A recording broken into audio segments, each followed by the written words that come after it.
Hello guys, welcome back to our channel. আশা করি তোমরা সবাই অনেক ভালো আছো। আমি অনেক ভালো আছি। আমি পিন্টু, আমিও খুব ভালো আছি। সো গাইস, আমিও বলছি আশা করছি তোমরা হয়তো অনেক ভালো আছো। তো অনেক দিন পর আজকে নতুন ভিডিও নিয়ে চলে এসেছি। অবশ্যই। তো তোমরা এই চ্যানেলে অনেক রকম ভিডিও দেখেছো, মানে অনেক অনেক আলাদা ভিডিও এসছে, আলাদা কন্টেন্ট এসছে, যেগুলো এই ভিডিও মানে চ্যানেলে আসার কথা ছিল না। মানে ইসলামিক চ্যানেলের আমাদের আলাদা চ্যানেল আছে ইসলামিক ভিডিও ছাড়ার জন্য। তো সেই ভিডিওগুলো আমরা এই চ্যানেলে ছেড়েছি, কারণ তোমরা অনেকে কমেন্ট করেছিলে যে হুজুরের ভিডিও চাই আমাদের। তো সেই জন্য আমরা নিয়ে এসেছিলাম। কিন্তু আমরা একটা কথা বলছি, আমাদের যে সেকেন্ড চ্যানেল আছে ওই চ্যানেলে আজকের থেকে যে ভিডিওগুলো আছে মানে ইসলামিক ভিডিও সেগুলো আসবে। আর এই চ্যানেলে মানে এখন থেকে কন্টিনিউ প্রতিনিয়ত এরকম নতুন নতুন ভিডিও আসবে, মানে যেগুলো মানে ট্রেন্ডিংয়ে চলছে আর কি, যেগুলো নতুন নতুন বেরোচ্ছে সেগুলোই আসবে। তো গাইজ, আজকের ভিডিওর টাইটেল এবং থাম্বনেল তোমরা দেখে বুঝেই গেছো কেমন ভিডিওটা হতে চলেছে। হ্যাঁ, তো এই ভিডিওটার মেন লিঙ্ক তোমরা ডেসক্রিপশন বক্সে পেয়ে যাবে, সেখান থেকে তোমরা চেক আউট করতে পারো। আর যারা যারা চ্যানেলে নতুন আছে তাহলে প্লিজ সাবস্ক্রাইব করে বেল আইকনটা অল করে দিও এরকম ইন্টারেস্টিং ভিডিও পাওয়ার জন্য। অবশ্যই। আর গাইস, তোমরা কে কেমন আছো প্লিজ একটু কমেন্ট বক্সে জানিও। অবশ্যই গাইস, প্রায় গত 28 দিন পরে আমরা আজকে নিউ ভিডিও আপলোড করছি। তো হ্যাঁ, আমি একটা শর্ট বানিয়েছিলাম, সেখানে তোমাদের বলেছি যে ওই ভিডিওগুলো যেগুলো ইসলামিক ভিডিও আমরা ছেড়েছিলাম আমাদের এই মেন চ্যানেলে, এইগুলো অনেক আগে শ্যুট করা ছিল সেইগুলোই। তো আজকে আমরা নতুন শ্যুট করছি ভিডিওগুলো। তো তোমাদের কেমন কি ভিডিও লাগবে আমাদের প্লিজ একটু কমেন্টে জানিও। আর আজকের ভিডিওর টাইটেল হচ্ছে অবশেষে বাংলাদেশ শেখ হাসিনা, মানে বাংলাদেশে শেখ হাসিনা অবশেষে বাংলাদেশে গেছে মনে হচ্ছে। তো ইউনুসকে সরিয়ে দেশের আসছেন হাসিনা, মানে অবশেষে বাংলাদেশে শেখ হাসিনা, ইউনুসকে সরিয়ে বাংলাদেশে শেখ হাসিনা আসছেন। তো ভিডিওটা কেমন হতে চলেছে আমরা এটা জানি না যে কেমন হবে। তোমরা যদি এই বিষয়ে কোনো কিছু জানো প্লিজ আমাদের একটু কমেন্টে জানিও। আর এই ভিডিওটার মেন লিঙ্ক তোমরা অবশ্যই বলেছি ডেসক্রিপশনে পেয়ে যাবে, সেখান থেকে তোমরা চেক আউট করতে পারো। তো গাইস, চলো আর বেশি কথা না বলে আজকের মতন ভিডিওটা শুরু করা যাক। আমরা পেয়েছি সাবেক বাংলাদেশের প্রধানমন্ত্রী শেখ হাসিনা। আপনাকে স্বাগত জানাই, আপনি আমাদেরকে সময় দিয়েছেন, এসেছেন আমাদের কাছে। আমাদের সাথে আরো থাকছেন ডক্টর মোহাম্মদ ইউনুস। ডক্টর মোহাম্মদ ইউনুস, আপনাকে আমাদের অনুষ্ঠানে স্বাগত জানাই। আপনি আমাদের সময় দিয়েছেন, সেজন্য আমাদের কৃতজ্ঞতা জানাই। অন্তর্বর্তী সরকারের প্রধান উপদেষ্টা ডক্টর মোহাম্মদ ইউনুস যুক্তরাষ্ট্রে বিল ক্লিন্টনের উপস্থিতিতে একটা অনুষ্ঠানে বললেন যে আন্দোলন খুব পরিকল্পিতভাবে চালিয়ে নেওয়া হয়েছে, কিছুই হঠাৎ হয়নি। এই আন্দোলন কি শুরু থেকেই কোটার আড়ালে সরকার পতনের আন্দোলন ছিল? আপা, আপনার একটু মন্তব্য শুনতে চাই। আপনি আমাদের একটু বলবেন জুলাই অভ্যুত্থানের ফল কি চলছে দেশে, কেউ চোখে দেখেন না? এখন কথা নাই কেন মুখে? পত্রিকায় লেখেন না কেন? এত স্বাধীনতা পেয়ে গেছে, সেই স্বাধীন বাংলাদেশের যা দেখেন তা লেখেন না, সেই লেখার সাহসটাও নাই। শেখ হাসিনা যখন ক্ষমতায় ছিল তখন তো বেশ সাহস ছিল, তখন তো দামাদাম লিখতে থাকতেন। আমি কারো গলা টিপে ধরিনি, ইচ্ছা মতো লিখেছেন, ইচ্ছা মতো বদনাম করেছেন, ইচ্ছা মতো মানুষকে বিভ্রান্ত করেছেন। আজকে যারা বিভ্রান্ত পড়েছিল আজকে তারা বুঝে দেখুক যে দেশ কোথায় আছে, তারা কেমন আছেন। আমার সেটাই প্রশ্ন, তারা কেমন আছে সেটাই আমি জানতে চাই। এখন বাংলাদেশটায় কারা আছে? সেই জঙ্গি সন্ত্রাসী গ্রুপ, আর যত জ্বালা পোড়া লুটপাট বিএনপির। সেখানে আমার প্রশ্ন যে আজকে অর্থনীতি ধ্বংস, বাজেট দেওয়ার টাকা এটাকে গেল কোথায়? 90,000 কোটি টাকা শেয়ার মার্কেট থেকে চলে গেছে। আমরা সরকারি থাকতে নাকি সালমান সব টাকা নিয়ে যেত, তখন সালমান কোথায়?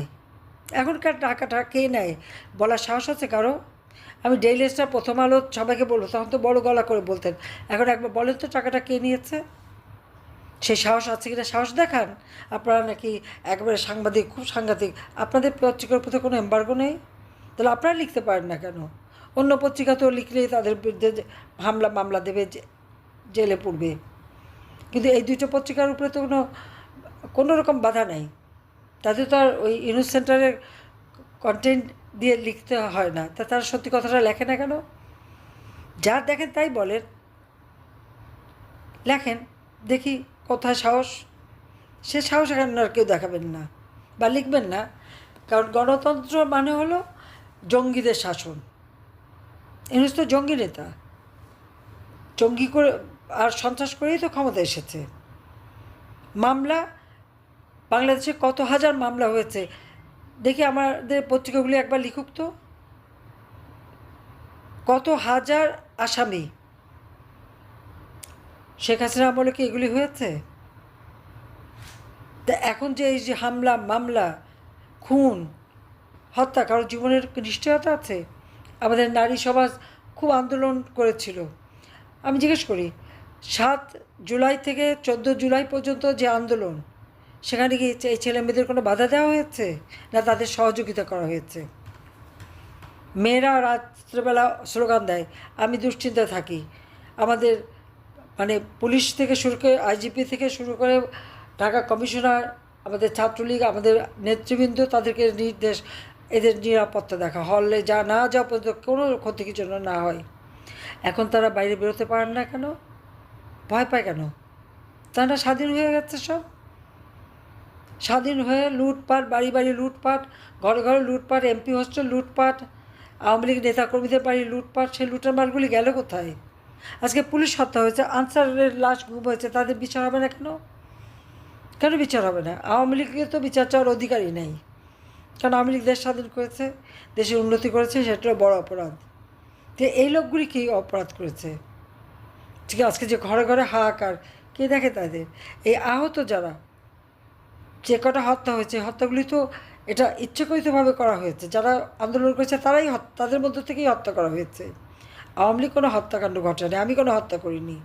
বরং যারা আহত প্রত্যেকের চিকিৎসা আমি করিয়েছি বিনা পয়সায়, প্রত্যেকের অপারেশন আমি বিনা পয়সা করে দিয়েছি, প্রত্যেকে নগদ আর্থিক সহায়তা দিয়েছি। যারা মারা গেছিলো, যে কয়জন আমি থাকতে যে কটা লাশ পড়েছিল, প্রত্যেকটা পরিবারকে আমি আর্থিক সহায়তা দিয়েছি। আমি কেন মারতে যাব? কিন্তু আমার উপরে এই অপবাদ কেন হবে? 439টা মামলা আমার বিরুদ্ধে, তার মধ্যে বেশি খুনের মামলা, আবার তার মধ্যে প্রায় 40-50 জন তো জীবিত ফিরেও এসেছে। তারপর এর আগে বললো গণহত্যা করেছি, চিফ প্রসিকিউটর বলে দিল গণহত্যা করেছি। তখন সে গণহত্যা করি, এখন আর গণহত্যা বলে না, মানবাধিকার লঙ্ঘন। যে কোর্টে যুদ্ধাপরাধীদের বিচার হবে, আর যিনি সব যুদ্ধাপরাধীদের ডিফেন্সে ছিল এই চিফ প্রসিকিউটর, সে আজকে কী করে চিফ প্রসিকিউটর হয়? সেটাই আমার প্রশ্ন। কোন আইনে আছে? আইন নাই, বিচার নাই, আদালত নাই, মানুষের কোথাও যাওয়ার জায়গা নেই। একটা দমবদ্ধকর পরিবেশ আজকে বাংলাদেশের, বাংলাদেশটাকে আজকে ধ্বংসের শেষ সীমানায় নিয়ে আসা হয়েছে। এখান থেকে ত্রাণ পর একটাই বাস্তবতা, এই জঙ্গি ইউনূস এবং তার এই যে উপদেষ্টা আর এই জঙ্গি বাহিনী, এদের হাত থেকে দেশকে রক্ষা করা। ডক্টর ইউনূস যাদেরকে নিয়ে সরকার গঠন করেছে, উনি নিজেও, তার যে লাল পাসপোর্ট করা হলো, কই তার আগের পাসপোর্টের তো কোনো নাম্বার দিয়ে সেখানে উল্লেখ করা হয়নি। তাহলে সে আসলে কোথাকার সিটিজেন, ফ্রান্সের না আমেরিকার? এই প্রশ্নের উত্তরটা দিক। এখন অবশ্য বাংলাদেশের লাল পাসপোর্ট নিল, খুব ভালো কথা।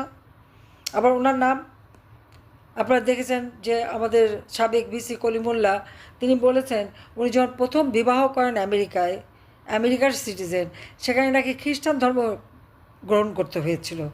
সেই খ্রিস্টান ধর্মের নামটা কী ছিল ওনার, সেটা একটু জানা দরকার। আচ্ছা, খ্রিস্টান ধর্ম গ্রহণ করে তিনি প্রথম স্ত্রী, যে মেয়ে এখন অপেরা সিঙ্গার, তো তারপরে কি উনি মুসলমান হয়েছিলেন? আমার কাছে এখন সেই প্রশ্ন। আমাদের যারা হুজুরা হিন্দুদের সাথে যাচ্ছে, তাদেরকে আমি জিজ্ঞেস করি যে আপনারা একটু জিজ্ঞেস করেন না, যে খ্রিস্টান ধর্ম গ্রহণ করে বিয়েটা করলেন, হ্যাঁ সে বিয়ে টেকে নাই, বুঝলাম সেটা, তারপরে তো আবার দ্বিতীয় বিয়ে করছেন, খুব ভালো কথা, এটা করতেই পারেন, কিন্তু উনি কি এরপর আবার ইসলাম ধর্ম গ্রহণ করেছিলেন? আমি সে প্রশ্নটাও রেখে গেলাম। আজকে মিয়ানমার বর্ডারে আমাদের কোনো মানে সরকারের নাকি কোনো নিয়ন্ত্রণ নাই, সেখানে আজকে আরাকান আর্মির দখলে চলে গেছে পার্বত্য চট্টগ্রামের অংশ। কিন্তু কেন গেল, তার উত্তর কিন্তু এই ডক্টর ইউনূসকে দিতে হবে। দেশ বিক্রি করা, আবার এখন আমাদের যে জায়গায় পোর্ট বিক্রি করবে, সবই শেষ করে দেবে। বাংলাদেশের মানুষের থাকবেটা কি? রক্ত দিয়ে স্বাধীনতা এনেছে, সেই রক্তের সাথে আজকে বেইমানি করা হচ্ছে। কাজে দেশবাসীকে আমি বলবো, সবাইকে এখন রুখে দাঁড়াতে হবে। এতদিনে নিশ্চয়ই আপনাদের আসল চেহারাটা সকলের উন্মুক্ত হয়েছে। এতদিন আমার সবাইকে মিথ্যা বলে যে অপবাদ দেওয়া হয়েছিল, এখন নিশ্চয়ই সেটা পরিষ্কার হয়েছে। কাজে এখন আসেন, সকলে ঐক্যবদ্ধ হন, ঐক্যবদ্ধ হয়ে এই দুঃশাসনের থেকে, ইউনূসের এই জঙ্গি শাসনের থেকে দেশকে আমরা মুক্ত করে মানুষের জীবনে শান্তি নিরাপত্তা নিশ্চিত করি, দেশকে আবার অর্থনৈতিকভাবে উন্নত করি। ইনশাআল্লাহ এটা আমরা পারবো, এ বিশ্বাস আমার আছে, কারণ জনগণই মূল শক্তি। আর যার সাথে জনগণ থাকে যে কোনো অসাধ্য সাধন করা যায়, যেটা আমরা করেছি। কাজে আমি সেই আহ্বান সবাইকে জানাচ্ছি। আর আমাদের যারা নেতাকর্মী আছেন সকলকে ঐক্যবদ্ধ থাকতে হবে, সব ভুলে ঐক্যবদ্ধ হয়ে এই জঙ্গির বিরুদ্ধে আন্দোলন করতে হবে, সংগ্রাম করতে হবে। যখন যেভাবে সংগ্রাম করা সেটাই করতে হবে, তার জন্য সকলে সদা প্রস্তুত থাকতে হবে। আজকে আমাদের মিছিল হওয়ার কথা, আমি জানি মিটিং করছি দেখে তারা করতে পারেননি, কিন্তু এই সংগ্রামের আমাদের ধারাবাহিকতা অব্যাহত রাখতে হবে যতক্ষণ পর্যন্ত না এই জঙ্গির পতন না ঘটে। আর এর হাত থেকে আবার দেশের গণতন্ত্র এবং মানুষের যান মাল নিরাপত্তা না দিতে পারি, ততক্ষণ আমাদের সংগ্রাম চলবে। সবাইকে ধন্যবাদ। অনেকে এই কথা বলে থাকেন প্রফেসর ইউনূস যে আপনি তো ইচ্ছা করলে এই পৃথিবীর যে কোনো দেশে সেটেল করতে পারতেন, পৃথিবীর যে কোনো দেশের হয়েই আপনার যে আইডিয়াগুলি সেগুলি আপনি ডিসেমিনেট করতে পারতেন, তারপরেও আপনি বাংলাদেশে থাকছেন, বাংলাদেশে থাকাটাকেই আপনি মানে আমি যদি বলি আপনার জন্য নির্ধারণ করছেন, সেটি কারণ আপনি চাইলেই সেটি সম্ভব, সেটি কি আপনার জন্য দিন দিন কঠিন হয়ে যাচ্ছে, বা আপনি এটি কেন করছেন? বা মানে অনেকে বলছেন যে আপনি আসলে, হ্যাঁ আপনার কাছে জানতে চাইছি যে আপনি তো আসলে দেশে থাকেন বিদেশে থাকেন, মানে আপনার ভৌগোলিক অবস্থানটা তো আসলে আপনার আইডিয়াগুলির জন্য খুব বড় বাধা না, মানে আপনাকে বাংলাদেশেই কেন থাকতে হবে, এটা অনেকে প্রশ্ন করেন যে মানে আপনি বাংলাদেশে থাকাটাকে কেন প্রেফার করেন? তুমি কি বলছো আমি দেশ ছেড়ে চলে যাই? না, আমি বলছি আমি জানতে, বাংলাদেশের মানুষ তো এরকম ভাবে যে দেশ থেকে যে চলে যেতে পারে সে খুব চলে যায়। এমন কুসন্তান হলাম দেশের জন্য, এখন পরামর্শ দিয়ে আপনি দেশ ছেড়ে চলে যান, এই অবস্থা হলো আমার? মনে করি না আমার এই অবস্থা হয়েছে যে আমি দেশেরই সন্তান, এই দেশেই থাকবো, দেশের জন্য যে কাজ করি সেটাই করব, এটা যতদিন আমি বেঁচে আছি সেটাই করে যাব। আমাকে বিভিন্ন দেশ থেকে আহ্বান জানাই, আমি কেন ওখানে দেশে থাকছেন। আজকেও একটা নতুন দেশ থেকে আহ্বান পেলাম, বলে আমরা সব ব্যবস্থা করে দেবো। এটা আর একটা নতুন দেশ যোগ হলো আছি। কিন্তু আপনি বাংলাদেশেই থাকতে চান, এবং আমাদের কাছে যেটি মানে আমরা সাংবাদিক হিসেবে আপনাকে প্রশ্ন করতেই হয়, আপনি দেখেছেন যে আপনার প্রতিষ্ঠিত গ্রামীণ ব্যাংকের একটি সংবাদ সম্মেলন হয়েছে, সেই গ্রামীণ ব্যাংকের সংবাদ সম্মেলন থেকে আপনার বিরুদ্ধে যে অভিযোগ করা হয়েছে সেই অভিযোগ মানি লন্ডারিং এর, সেই অভিযোগের ক্ষেত্রে বলা হয়েছে আমি সবচেয়ে ডাকু বাংলাদেশে সবচেয়ে বড় ডাকাত এদেশে, কাজে সেই হিসাবে সবাইকে জানান দেওয়া হচ্ছে, সেই হিসাবে আমি পরিচিত হয়েছি। আমি সবচেয়ে বড় ডাকাত, আমি সবচেয়ে সাংঘাতিক মানুষ যে দেশের সর্বনাশ করে যাচ্ছি, সেইভাবে পরিচিত হয়েছি। আপনি আমাদের একটু বলবেন যে আপনি বাংলাদেশের জন্য বা আপনার পরবর্তী লক্ষ্যগুলি কি সারা পৃথিবীর জন্য? আপনি তো শুধু বাংলাদেশ নিয়ে ভাবেন না, যে আপনি আসলে কি করতে চান বা কেমন দুনিয়া চান বা কেমন বাংলাদেশ চান, সেটা আপনার কি লক্ষ্য এই মুহূর্তে? ওই যে বললাম যে এটাই হলো আমাদের স্বপ্নের বীজতলা, যে আমাদের স্বপ্নগুলো একটা একটা দাসে একটা নতুন আইডিয়া আসে, সেটা একটা বীজতলা, এটা আমরা ট্রাই করে দেখি, একটা ছোট আকারে করি, এটা সফল হলে আর একটু বড় আকারে করি, এটা বাংলাদেশি করি। একবার সফল হলে সারা দুনিয়া এটা লুফে নেয় দেওয়ার জন্য, সারা দুনিয়ার লোক এখানে আসে, আমাদের লোককে নিয়ে যায়, এইভাবে কাজকর্ম করছি। এটা আমরা একটা থাকছি বাংলাদেশে, করছি বাংলাদেশে, কিন্তু সারা দুনিয়ার লক্ষ্য আমাদের দিকে, আমরা কি করছি, কি চিন্তা করছি, কিভাবে এগুলো পরিচালনা করছি। এবং তার মধ্যে ব্যাখ্যা হিসেবে যেটা আমরা বারবার বলছি, আমরা একটা নতুন পৃথিবী গড়তে চাই।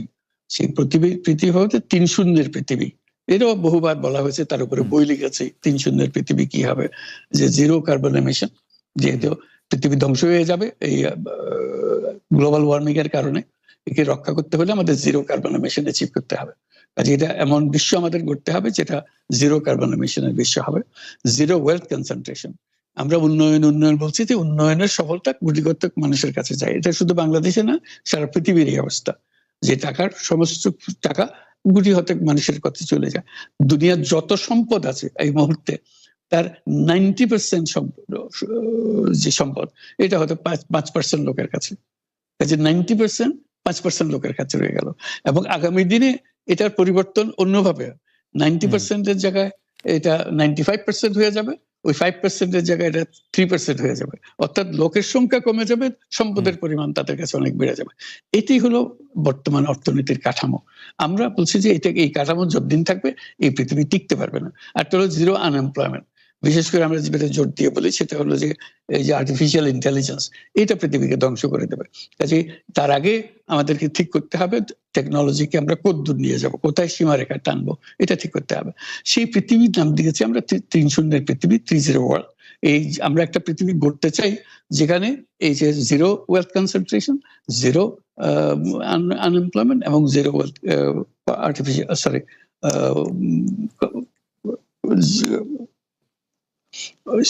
গ্লোবাল ওয়ার্মিং জিরো হবে। এটাই এই 3টা জিরোর মধ্যে আমরা থাকবো। তো সেটা বিভিন্ন দেশে এটা পর্যালোচনা বৈঠক হচ্ছে, বিভিন্ন বিশ্ববিদ্যালয়ে সেটা নিয়ে আলোচনা হচ্ছে, আমাদেরকে আমন্ত্রণ জানাচ্ছে, আমরা সেগুলো বিশ্বকে বোঝানোর চেষ্টা করছি। এটার বড় নিয়ামক হবে সোশ্যাল বিজনেস। এই সোশ্যাল বিজনেসের মাধ্যমে এগুলো করা যাবে। সোশ্যাল বিজনেস সঙ্গে আসছে সোশ্যাল বিজনেস, এবং কত জায়গা থেকে কত ভিন্নভাবে এগুলো প্রসার করা হবে সেটা আমাদের উপর আমাদের দায়িত্ব হয়। আমরা এগুলো ব্যাখ্যা করি, আমাদেরকে বিভিন্ন বিশ্ববিদ্যালয়ের মারফতে হয়। 107টা বিশ্ববিদ্যালয়ের এখন সোশ্যাল বিজনেস সেন্টার আছে। এটার নাম হলো সাধারণত ইউনুস সোশ্যাল বিজনেস সেন্টার নামে পরিচিত হয়। নিত্য নতুন বিশ্ববিদ্যালয়ের সঙ্গে যুক্ত হচ্ছে। সর্বশেষ যেটা কিছুদিন আগে আমরা পত্রিকায় দিয়েছিলাম যে finance university of Russia, finance university Moscow, তারা বলছে যে আমরা এখানে ইউনুস সোশ্যাল বিজনেস সেন্টার করব এবং আপনাকে একটা দায়িত্ব দেব, একটা ইন্টারন্যাশনাল অ্যাডভাইজারি কমিটি আমাদেরকে বানিয়ে দেবেন এবং আপনি সারাক্ষণ এটা তদারকি করবেন। সেটা এই সপ্তাহের মধ্যে আরেকটা বৈঠক হবে, তাদের সঙ্গে জুম মিটিং হবে, যে তারা অগ্রসর হচ্ছে।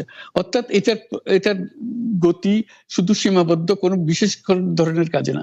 চায়না এটার একটা অগ্রগামী দেশ, যেটাতে সোশ্যাল বিজনেস নিয়ে তারা বহু পরিমাণ মনোযোগ দিচ্ছে। কাজে এইটা দুনিয়ার ডানে বাঁয়ে উত্তর দক্ষিণে সবার কাছে আছে। কাজে সেটাকে আমরা তুলে ধরছি। এটার আমাদের বড় বক্তব্যটা হলো যে বর্তমান যে কাঠামোর উপরে বিশ্ব পরিচালনা হচ্ছে, সেই কাঠামো, সেই বিশ্ব এটা আত্মঘাতী একটা বিশ্ব। এটা নিজেকে বিলুপ্ত করা ছাড়া এটার কোনো গতি নেই, যে পদ্ধতিতে আমরা এগোচ্ছি। কাজে এই বিলুপ্ত হওয়ার আগে যদি আমরা নতুন কাঠামো করতে পারি, নতুন সভ্যতা গড়ে তোলা, এই নতুন সভ্যতা গড়ে তোলার জন্য এই সমস্ত আয়োজন হচ্ছে। সেই কারণেই এই পৃথিবীর এত ইন্টারেস্ট দেখছেন, যে আলোচনা দেখছেন, যে তারাও অনুভব করে যে এটার একটা রাস্তা বের করতে হবে। আমরা একটা রাস্তা বের করেছি, এটা তাদের কাছে সম্পূর্ণ মনে হচ্ছে নাকি আরো এডিশন দরকার হবে, কিন্তু তারা এটার মধ্যে জড়িত হতে চায়, তারা করছে। তার সঙ্গে আমরা 3-0 ক্লাব, আমরা বলছি যে এটা শুধু মুখে কথা বললে হবে না, এটা কার্যে পরিণত করতে হবে। 5জন সদস্য নিয়ে ইয়ুথদের মধ্যে প্রচার করার, যুবকদের মধ্যে প্রচার করার জন্য 12 বছর বয়স থেকে 35 বছর বয়স পর্যন্ত, এই বয়সের মধ্যে এই যে 5 জন মিলে একটা ক্লাব করবে, 3-0 ক্লাব। তাদের অঙ্গীকার হবে, আমি ব্যক্তিগতভাবে কার্বন এমিশন জিরো করব, আমি ব্যক্তিগতভাবে ওয়েলথ কনসেন্ট্রেশনকে বন্ধ করব, আমি ব্যক্তিগতভাবে আনএমপ্লয়মেন্টকে বন্ধ করব। এটা ব্যক্তিগত, আমি এমন কিছু কাজ করব না যাতে এগুলো প্রসারিত হওয়ার সুযোগ পায়। কাজে 5 জনে প্রত্যেকে এটা যখন সফল করবে, তাদেরকে বলা হবে 3-0%। এই 5 জন যদি 3-0% হতে পারে এবং আরো ক্লাব যদি 3-0% সৃষ্টি করতে পারে, আমাদের বক্তব্য হলো তাহলে আমরা 3-0 বিশ্ব গড়তে পারবো। কারণ পুরো জিনিসটা সৃষ্টি করছি আমরা নিজেরাই ব্যক্তিগতভাবে। এই যে ওয়েস্ট, প্রচুর ওয়েস্ট, আমরা বর্জ্য, এই বর্জ্যতেই আমরা শেষ হয়ে যাব। কাজে আমি বর্জ্যের আমি যদি 3-0 ক্লাব করি, প্রথম কাজ হলো আমি যে জিনিস আমার দরকার নেই সেই জিনিস আমি কিনবো না, কিনলে এটা ফেলে দিতে হবে, এক সময় ফেলতে হবে, বর্জ্য প্রতিরোধ। সো গাইস, ভিডিওটা কেমন লাগলো? আর ভিডিওটা আমাদের খুবই ভালো লেগেছে, কারণ কি যে মানে একটা বিষয় তোমরা বুঝতে পারবে যে দেখলে পরে, ভিডিওটা যারা পুরোটা দেখেছো একটা জিনিস বুঝতে পারবে যে শেখ হাসিনা শুধু নিজের যে সাফাইটা আছে, কারণ শেখ হাসিনা একটা জিনিস কি, শেখ হাসিনা দেশ থেকে বিতাড়িত হয়ে গেছে, দেশ থেকে বের করে দেওয়া হয়েছে তাকে। তো তিনি এখন দেশে যাওয়ার জন্য নিজের দিক দিয়ে নিজের সাফাই দিতে চাইছেন, যে নিজেকে কতটা ভালোভাবে তুলে ধরা যায় সবার সামনে। একটা কথা আছে না, যে কোনো চোর চুরি করার পরে ধরা পড়ে গেলে পরে সে বলে যে না আমি চুরি করিনি, আমি এত ভালো, এত এত এত কিছু, অনেক কিছুই বলে। তো সেরকমই বলতে চাইছেন। কিন্তু আমার যে ডক্টর ইউনূসের কথাগুলো শুনে আমি আর রানী বলছিলাম দুজনেই যে মানে আমাদের কোনো রকম লাগেনি যে একটা নেগেটিভ ভাইবটা আমরা পাইনি। কারণ ডক্টর ইউনূস চাইছেন যে মানে পুরো ওয়ার্ল্ডকে মানে পুরো পৃথিবীকে সবুজ মানে এখন তো গ্লোবাল ওয়ার্মিং বেড়েই চলেছে, মানে মানে পৃথিবীতে কার্বনের অক্সাইড মানে কার্বনের মানে পরিমাণ এত পরিমাণে বেড়ে গেছে, অক্সিজেন পরিমাণ কমে যাচ্ছে, আস্তে আস্তে অক্সিজেন কমছে কারণ গাছপালা কাটা হচ্ছে। তো সেই হিসাবে ডক্টর ইউনূস বলতে চাইছেন যে পৃথিবীকে পুরো সবুজে সবুজে ভরিয়ে দিতে চাইছেন, কিন্তু সেটা তো উনি একা করতে পারবেন না। অবশ্যই তো সেই জন্য বলছে ঢাকা হোক বাংলাদেশ হোক, এখানে উনি সেই জন্য নিজের দেশকে নিয়ে ভাবছেন তিনি। অবশ্যই। এবং এআই এর কথা বলছিলাম, যেটা মানে এআই হচ্ছে এমন একটা জিনিস যেটা মানুষকে মানে আকাশে নিয়ে যেতে পারে এবং আকাশ থেকে মাটিতে ফেলে দিতে পারে, এমন একটা মানে ভালো জিনিস এবং খারাপ জিনিস। অবশ্যই। আর ডক্টর ইউনূস যা কথা বলেন মানে খুবই ভালো কথা বলেন, মানে কি বলবো, মানে অবশ্যই। নিজের দেশের জন্য যা ভাবছেন, হ্যাঁ, সেটা শেখ হাসিনা কখনো ভাবতে পারেননি, আমরা যা মানে যা ভিডিও মানে দেখে আমরা বুঝতে যেটা পারছি। মানে পারলাম সেটাই হ্যাঁ, আমরা আমরা বলছি। প্রথমে আগের থেকে বুঝেছি যে সেটা বুঝতে পারেননি। ইনি শুধু মানে শেখ হাসিনা শুধু টাকা পয়সা এ করেছি ওই করেছি এ করেছি আমি এই করছি আমরা এসব এইসব এইসব, আমরা এটা কিছু কিন্তু মন্তব্য আমরা নেই আমাদের। আমরা কিন্তু এটা আমরা ডক্টর ইউনূসের কাছে যেটা শুনতে পারলাম, ডক্টর ইউনূস বলছেন কি আমি আরো দেশকে উন্নত উন্নত করতে করব, চাই, অবশ্যই। আমি করতে চাই উন্নত। কারণ কি মানে বাংলাদেশে সবাইকে চাকরি দিতে চাইছেন, কারণ এখন যে এআই চলে এসছে চাকরি সবার শেষ, মানে বলতে গেলে পরে সবার চাকরি শেষ। হ্যাঁ, মানে অবভিয়াসলি ইউটিউবের কি হবে আমি সেটাও ভাবতে পারছি না যে এআই দিয়ে কি ইউটিউবকে মানে ধরে রাখতে পারবে সবাই। কারণ এআই এমন একটা জিনিস চলে এসেছে যে ইউটিউবকেও ব্যান করে দিতে পারে, এরকম একটা পর্যায়ে চলে এসেছে। তো সেই জন্য মানে চাকরি কি, যারা ক্রিয়েটার কন্টেন্ট ক্রিয়েটার আছে তাদেরও এখন ভয় আছে যে এআই এমন একটা খারাপ জিনিস আর ভালো জিনিসও। তো ডক্টর ইউনূস সেই নিয়েই বলছেন যে তিনি সবাইকে চাকরি দিতে চান, এআই মানে ব্যবহারটা একটু কমিয়ে দিতে চাইছেন।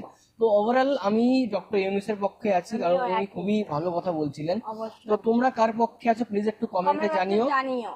আর আর আমরা কাউকে ছোট করছি না, না। মানে যে যেটুকুনো বলেছে তার সেটা আমরা বলছি। সেই ভিত্তিতে আমরা বললাম। অবশ্যই। তো তোমাদের ভিডিওটা কেমন লাগলো প্লিজ একটু কমেন্টে জানিও। আর যদি কেউ চ্যানেল নতুন না থাকে প্লিজ সাবস্ক্রাইব করে বেল আইকনটা বেল আইকনটা অল all করে করে দিও দিও। ইন্টারেস্টিং ভিডিও পাওয়ার জন্য। আর কি কি ভিডিও লাগবে সেটা আমাদের প্লিজ একটু কমেন্টে জানিও।